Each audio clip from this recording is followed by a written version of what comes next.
This is already my house. If you don't like it, feel free to leave," my mother-in-law declared. When I returned home, I was shocked to find my estranged mother-in-law there, spouting such audacious words. "What?" I exclaimed, utterly bewildered. I had been in Hawaii for my sister's wedding, away from home for 3 nights and 4 days. Somehow, during my absence, my mother-in-law had moved in and taken up residence. And the mastermind behind this move? None other than my husband, her son. When I confronted my husband, what he revealed was beyond anything I could have anticipated. "My name is Olivia. I'm 29 years old and work in sales. During my student days, I was dedicated to my studies and landed a job at a major insurance company right after graduation.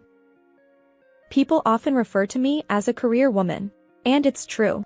I love my work and give it my all every day. However, my romantic life has been a complete failure. I've never had a proper relationship with the opposite sex. But even for someone like me, a turning point arrived. On that particular day, my schedule was packed with client appointments, making it an unusually hectic day. I needed to visit a client's home to finalize a contract, but I barely made it out of the office in time. Hastily grabbing the necessary documents, I rushed out.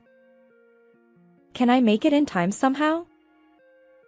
I muttered to myself as I hurried toward the train station. Suddenly, I felt someone calling my name and turned around. There, running toward me with a desperate expression, was a man. He shouted, "Olivia! Wait!" "Wait! Michael?" It was Michael, a colleague who worked in the same department. We hadn't spoken much, just exchanged greetings in passing. Michael caught up with me, gasping for breath, and handed me something. "What's this?" It was the documentation I needed for the upcoming client meeting. "Wait a minute! Why is this here?" I checked the materials I had brought and realized they were meant for a different client. Apparently, in my haste, I had grabbed the wrong documents. "I happened to pass by your desk and noticed these documents were left behind. I chased after you in a panic. I'm glad I made it in time." "Thank you. Without these documents, I would have lost the client's trust." I repeatedly expressed my gratitude, flustered by the mistake I rarely made. But Michael just smiled at me, radiating warmth like the sun. "It was my pleasure to help, Olivia.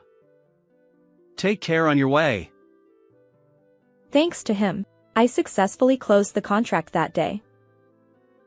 This incident became the catalyst for us to engage in frequent conversations, and we gradually progressed to going out for meals, naturally transitioning into a relationship. He was 2 years older than me, with a calm demeanor and a hearty laugh. Our relationship blossomed smoothly, and after exactly 2 years of dating, we decided to get married. I was filled with anticipation for the happy married life that lay ahead. However, trouble arose early in our marriage, trouble in the form of my mother-in-law. My father-in-law had passed away 5 years prior, leaving my mother-in-law living alone. Her house was conveniently close to ours, and she would frequently visit, always with a request for money. My mother-in-law would grin slyly and use a cajoling tone. "Olivia, you're a high earner, right? Could you spare some pocket money?"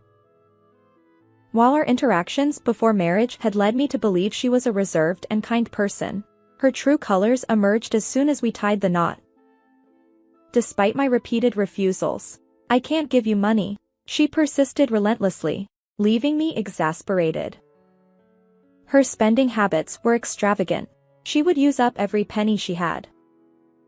To top it off, she even called my sister, asking for financial help. Fed up with the situation, I decided to seek Michael's assistance. I implored. "Hey, could you talk to your mom about stopping this constant money request?" She even called my sister. "You said we shouldn't entertain her, but why should we put up with it? Please ask your mom to stop." Michael's response was vague. Sure. I'll mention it next time."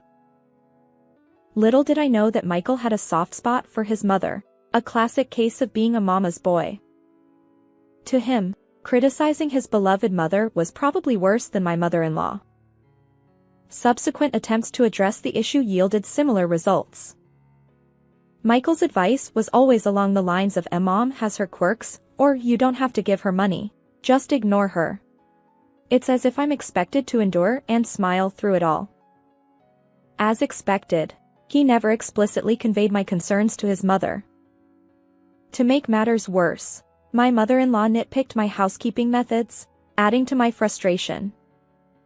I was truly at my wit's end with her. Amidst all this, my aging mother-in-law, weakened by health issues, began hinting that she wanted to move in with Michael and me in our spacious home. Although she hadn't explicitly stated it, I had sensed her intentions. Then one day, Michael approached me with the following revelation. "Hey, Mom is feeling anxious due to her declining health, so she's expressing a desire to live with us. Honestly, I think it's a good idea. What do you think, Olivia?" Cohabitation? Absolutely out of the question. I categorically refuse. Without hesitation, I firmly rejected the idea. My straightforward response seemed to irk Michael, who exploded in anger and shouted at me. "What's with that tone? Mom genuinely wants to live with us." I shot back, equally furious. "Fine, let me ask you, what benefit do I gain from this? Dealing with her constant money requests is already stressful, and she criticizes my housekeeping even when we're living separately. Mentally, I'm already stretched thin. How can we possibly handle round-the-clock cohabitation?" "What benefit? She's family. Did you only consider the benefits when you married me?" Our heated argument continued, with neither of us willing to budge. The day ended without resolution, and the next day, we were still at odds. Amidst all this, my sister's wedding in Hawaii was fast approaching, and I was busy preparing, choosing dresses and making arrangements. Our parents had tragically passed away in a car accident 3 years ago, and with other relatives distant, my sister remained my only blood-related family. Her name is Sophia, 3 years older than me. We've always been close since childhood, able to share anything even when it was difficult to discuss with our parents. When I heard about my beloved sister's upcoming wedding, I felt joy as if it were my own celebration. I eagerly looked forward to the wedding day. Since my sister's wedding date had been set before Michael and I got married, he wouldn't be attending. I was the only one scheduled to be there. About 5 days into our ongoing argument, Michael surprised me by apologizing. "I'm sorry. I went too far. If you don't want cohabitation, we won't do it." Huh? I was taken aback.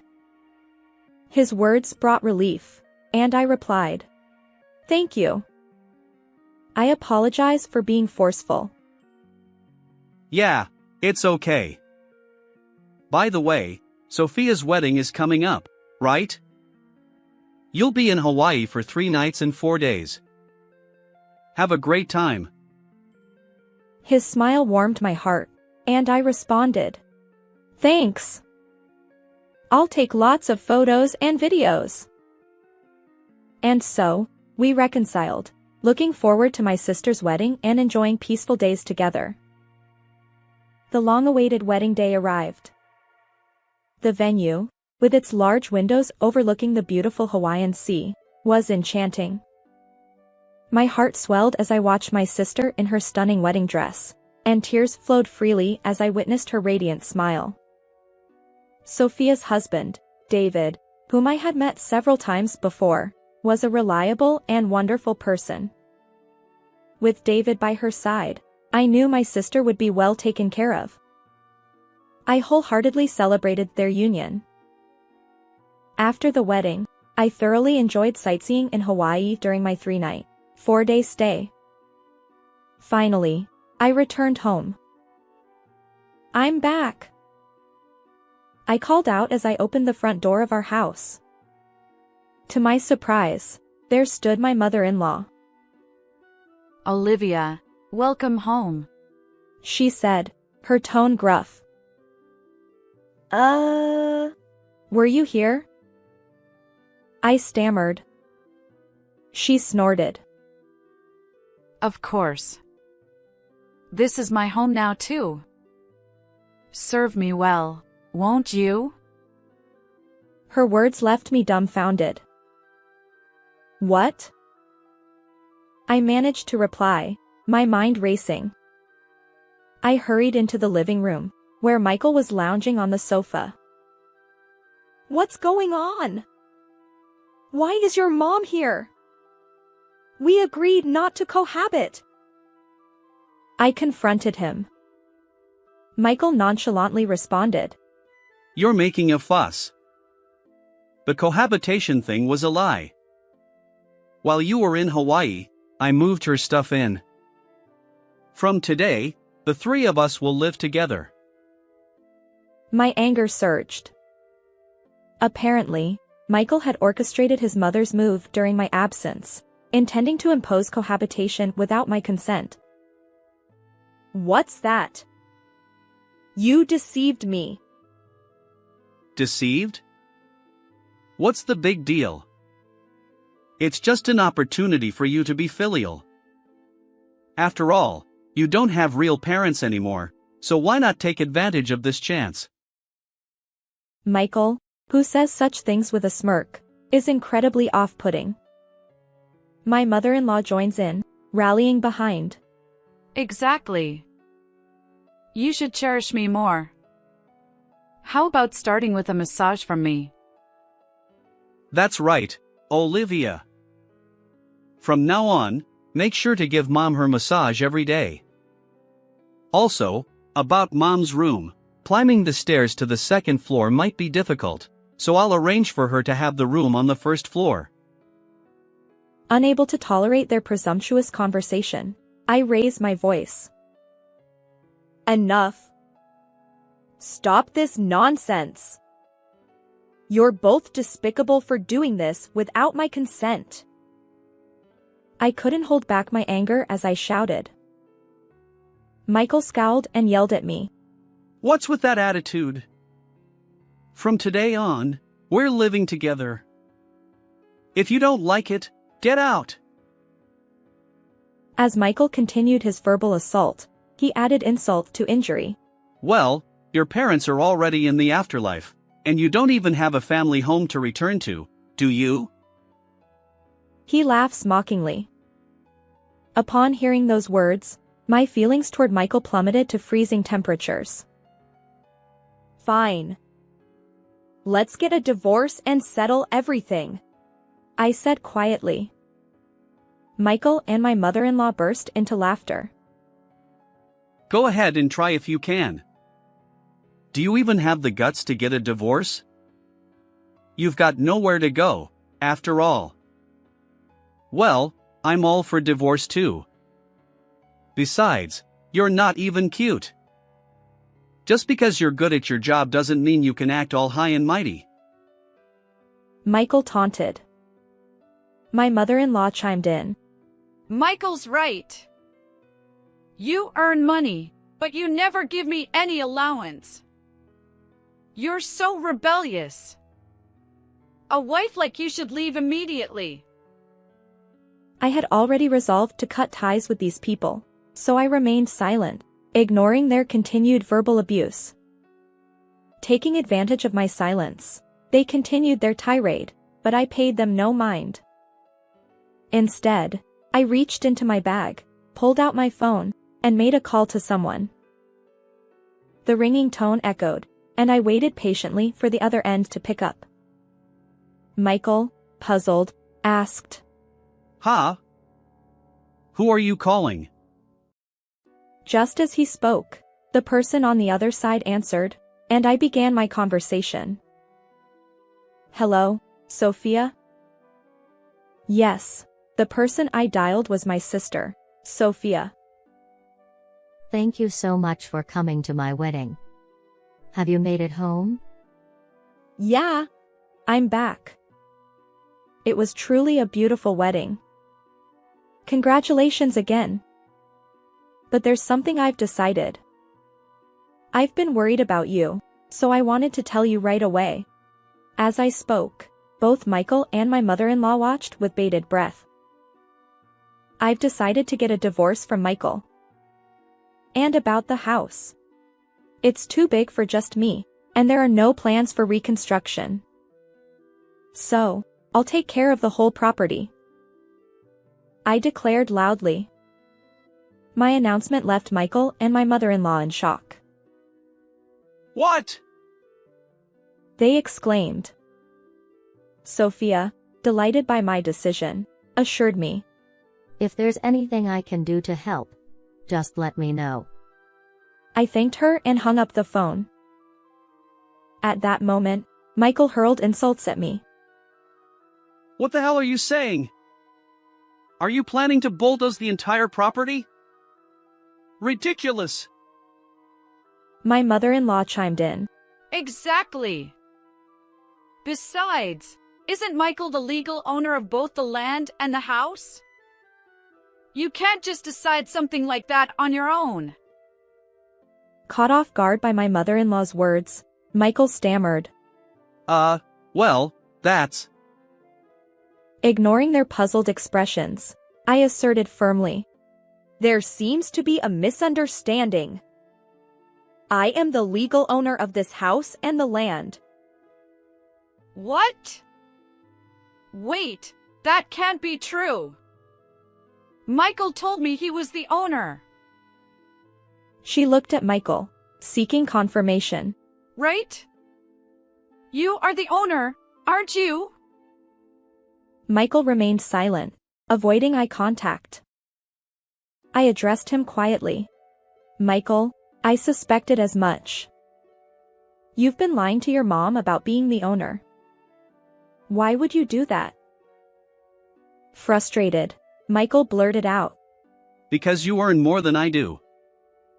The loan approval for this house hinged on my salary, but it didn't go through. Eventually, you became the legal owner. My pride as a man was hurt. So, I kept up the facade with Mom." You pretended to be the owner to bask in her praise. I retorted. Michael mumbled. "Yeah, that's right." The lie snowballed, and I started believing it myself. Michael and I work at the same company, but our roles are quite different. I'm in sales, while Michael is in an administrative position. The salary gap between us is significant. Thanks to the support of those around me, I consistently achieve results, earning a substantial salary that qualifies me as a high earner within the company. However, Michael's pay is honestly quite low, considering we work for the same organization. Interestingly, there are other administrative staff members who receive decent salaries. Michael, on the other hand, lacks motivation and often seems content to wait for instructions. Even when he's capable of handling tasks, he readily delegates them to junior colleagues. While he maintains a pleasant demeanor, it's clear that he isn't highly regarded within the department. Michael belittles administrative roles, often slacking off, yet he expresses no desire to transfer to other departments or seek better paying opportunities elsewhere. He constantly reminds me that promotions lead to immediate pay increases and that administrative positions offer stability compared to the fluctuating earnings of sales roles. Given the substantial salary disparity, splitting our daily expenses evenly wasn't feasible. Consequently, I shouldered not only the home loan but also most of our living expenses. My mother-in-law, under the impression that Michael built this house, had often praised him. Now, faced with the shocking truth, she stood there dumbfounded. But soon, her expression shifted to one of panic, and she urgently questioned me. Wait! You're not serious about selling the entire property, are you? What will happen to Michael and me? I was planning to move in here, and I've already started the process to vacate my previous home. I don't know.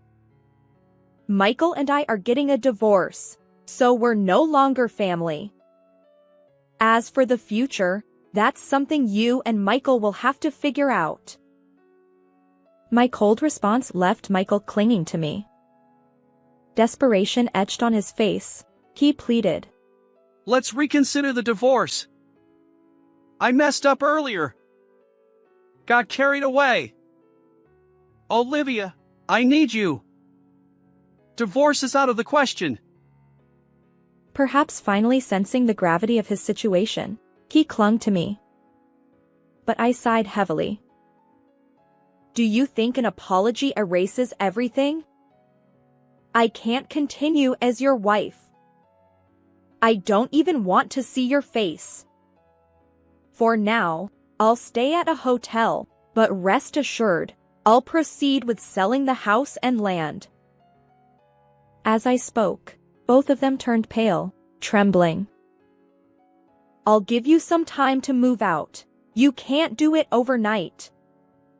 But if you continue living here without taking any action, I'll take legal measures to evict you. Find your next place soon. With that, I picked up my essentials and left the house. Michael called out. Wait! But I ignored him and my mother-in-law, walking away. Afterward, Michael continued to resist our divorce, but I had meticulously documented his and my mother-in-law's verbal abuse. As a result, the divorce was swiftly settled through mediation. My biggest concern was that Michael and my mother-in-law wouldn't leave the house voluntarily. However, it turned out to be an unfounded worry. Perhaps hearing my firm declaration that I would take legal action to evict them, they fled as soon as the divorce was finalized. Thanks to this, I was able to demolish the house and clear the land. While selling the entire property was an option, it seems that around here, more people prefer custom-built homes over existing ones. I learned that selling just the land is more appealing to potential buyers, even if it involves covering some construction costs. During the process of clearing the land, Michael and my mother-in-law, left with no place to go, moved to a public housing complex. Meanwhile, I found a new home, completed my move, and simultaneously decided to quit my job. I left my job for 2 reasons. First, I couldn't bear the thought of remaining in the same workplace as Michael, and second, my new residence was quite far from the company. And now, I'm working enthusiastically at my new workplace. Interestingly, this company is owned by none other than my sister's husband, David. You see, I've been confiding in my sister about Michael and my mother-in-law, and she empathized with me, consistently encouraging me to pursue a divorce. David highly values my work performance, and when I decided to divorce and quit my job, he extended an invitation to work at his company.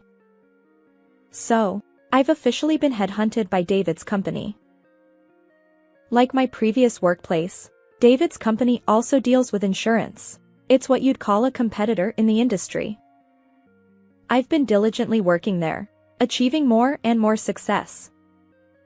With the weight of divorce lifted, I can wholeheartedly focus on my job, and every day feels incredibly fulfilling.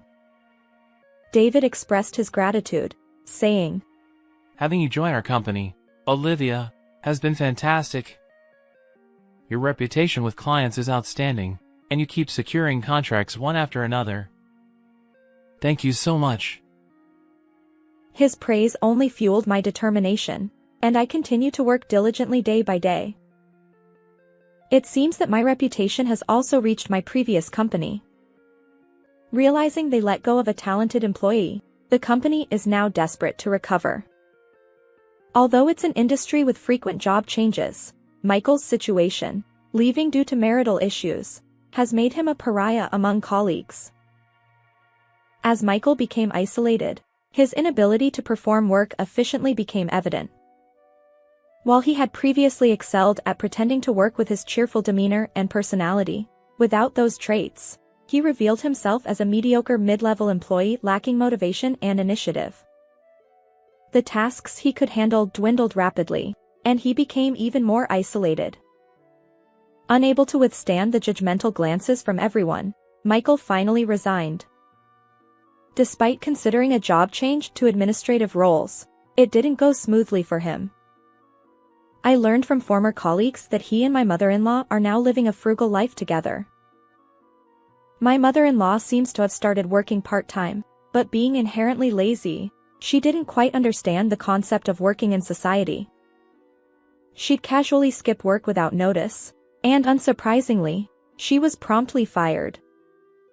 She reached out to me once over the phone, seeking help. Olivia, please! Can't you reconcile with Michael? I can't bear this impoverished life anymore. Michael is always irritable and yells at me. Please, help us! I could tell she was feigning tears on the other end of the line. It was probably an attempt to evoke sympathy. I decline. Why should I be the one to help? My cold response only fueled her desperation. Don't say that. We were family, weren't we? Can't you see how much the elderly suffer? If reconciling with Michael is difficult, at least give us some money. Just a little. Please. I won't reconcile with your son, nor will I give you any money. Please don't call me again. With that, I hung up unilaterally. Immediately, I set my mother-in-law's number to block incoming calls. Of course, I'd done the same for Michael's number. The divorce was finalized, and property division settled. I had no need to contact them anymore. Finally, I could breathe a sigh of relief. Another year has passed, and I'm still working diligently at David's company. Although I don't have a romantic partner, I've grown content with my current life. I've had enough of love's ups and downs. My relationship with my sister remains strong, and we meet frequently. Recently, my sister revealed that she's expecting a baby, and I eagerly await the new addition to our family. One day, while visiting the area where I used to live during my marriage to Michael, I witnessed a disheveled man under a bridge. He wore tattered clothes, his hair unkempt, and a wild beard. To my surprise, it was Michael. Seeing his drastically changed appearance evoked both pity and a momentary pause. I'd heard from former colleagues that Michael's job search was limited to administrative roles, which made it challenging for him. However, with his personality and natural brightness, he could have excelled in other fields beyond administrative work. Back when we were happily married, I had even suggested he explore career paths where those qualities could shine. My words seemed to have fallen on deaf ears, as evidenced by his current state. But we are strangers now. Michael's circumstances are the result of his own choices. I averted my gaze, realizing there was nothing more I could say. And so, I continued walking forward, leaving him behind. How did you find this story? If you enjoyed it, consider subscribing to our channel. Until next time.